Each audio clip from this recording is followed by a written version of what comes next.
Selamat datang di Bahas Bareng Jane bagian 3.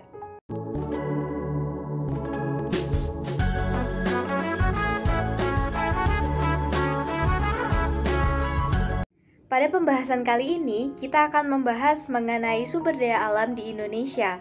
Sumber daya alam merupakan nilai potensi suatu materi dalam kehidupan alam. Ada 3 jenis sumber daya alam. Yang pertama, dibedakan berdasarkan sifat. Ada terbarukan, tidak terbarukan, dan ada yang selalu tersedia. Berdasarkan jenis, ada sumber daya alam hayati dan non-hayati.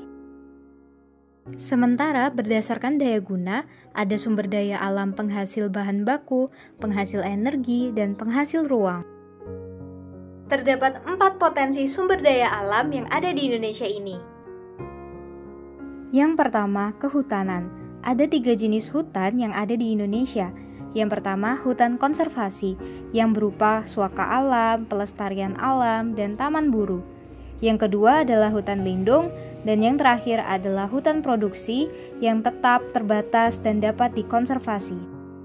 Kerusakan hutan perlu untuk dihindari agar tidak merugikan dan merusak ekosistem.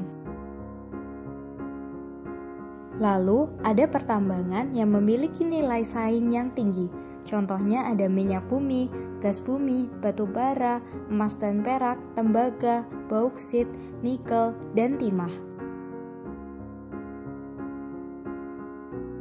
Potensi yang berikutnya adalah potensi kelautan. Indonesia memiliki 18 wilayah ekoregion yang sangat luas dan memiliki ciri khas masing-masing. Yang terakhir adalah potensi sumber daya alam pariwisata yang terdiri atas wisata alam, wisata budaya Indonesia, dan juga wisata buatan. Karena banyaknya potensi sumber daya alam yang ada di Indonesia, maka diperlukan AMDAL atau analisis dampak lingkungan dalam pembangunan setiap potensi sumber daya alam. AMDAL merupakan kajian dampak penting usaha terhadap lingkungan hidup. Standar kriteria usaha AMDAL antara lain pengubahan bentuk lahan dan bentang alam, introduksi jenis tumbuh-tumbuhan, hewan, dan jasad renik, lalu pembuatan dan penggunaan bahan hayati dan non-hayati. Ada 2 rencana usaha yang wajib untuk diikuti. Yang pertama, adanya potensi dampak dan ketidakpastian teknologi untuk menanggulangi dampak negatif yang akan muncul. Jenis-jenis usaha yang berkaitan dengan AMDAL antara lain usaha multisektor, pertahanan, pertanian, perikanan, kehutanan, dan lain-lain. Contoh kawasan yang dilindungi seperti hutan lindung, hutan bergambut, resapan air, pantai, sungai, danau, dan cagar alam. AMDAL melibatkan pihak yang terkena dampak, pemerhati lingkungan hidup, dan pihak yang terpengaruh atas keputusan proses AMDAL.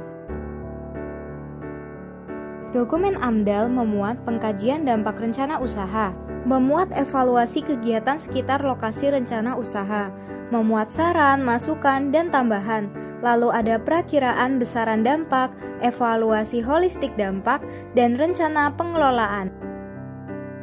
Pemanfaatan potensi sumber daya alam yang ada harus disesuaikan dengan prinsip-prinsip pembangunan.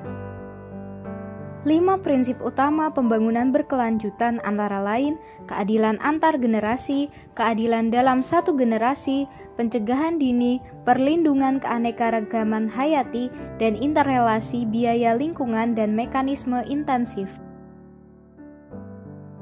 Ada 2 konsep kunci dalam pembangunan berkelanjutan. Yang pertama, adanya kebutuhan untuk kehidupan yang lebih baik, khususnya bagi kaum miskin. Lalu yang kedua, adanya keterbatasan lingkungan untuk memenuhi kebutuhan pada masa sekarang dan masa yang akan datang. Ada 27 gagasan dalam KTT Bumi di Rio de Janeiro tahun 1992.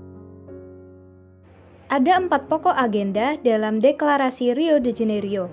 Yang pertama, adanya dimensi sosial dan ekonomi, konservasi dan pengelolaan sumber daya alam, penguatan peran kelompok utama, dan sarana implementasi sumber keuangan. Terima kasih sudah mengikuti Bahas Bareng Jane bagian 3. Sampai jumpa di Bahas Bareng Jane selanjutnya.